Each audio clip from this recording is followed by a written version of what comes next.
तर झी 24 तासनं उघडकीला आणलेल्या पुणे जमीन गैरव्यवहार प्रकरणात लक्ष्मण हाकेंनी आता प्रतिक्रिया दिली आहे।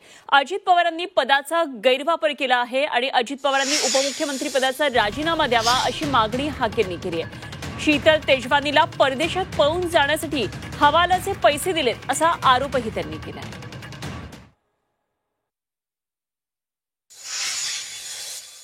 अजितदादा पवारांनी आपल्या पदाचा गैरवापर केलेला आहे। अजितदादा पवारांना आपल्या पदावर राहण्याचा कुठलाही नैतिक अधिकार नाही। त्यामुळे अजितदादा पवारांनी आपल्या उपमुख्यमंत्री पदाचा पहिल्यांदा राजीनामा दिला पाहिजे। आणि अजून एक मला असं म्हणायचं आहे की अजितदादा पवारांचं एक गुडबुक आहे, ज्याला स्लॅम बुक असं म्हणतात।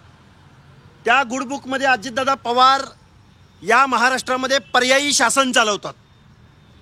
या अजितदादा पवारांच्या गुडबुकमध्ये कॉन्ट्रॅक्टर आहेत की विशिष्ट कॉन्ट्रॅक्टरनाच फक्त कॉन्ट्रॅक्टर दिलं जातं।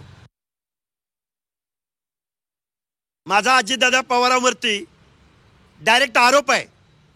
ही शीतल तेजवानी नावाची कोण व्यक्ती आहे, ही व्यक्ती आता परदेशात पळून गेल्याची माहिती आम्ही मीडियाद्वारे ऐकतोय।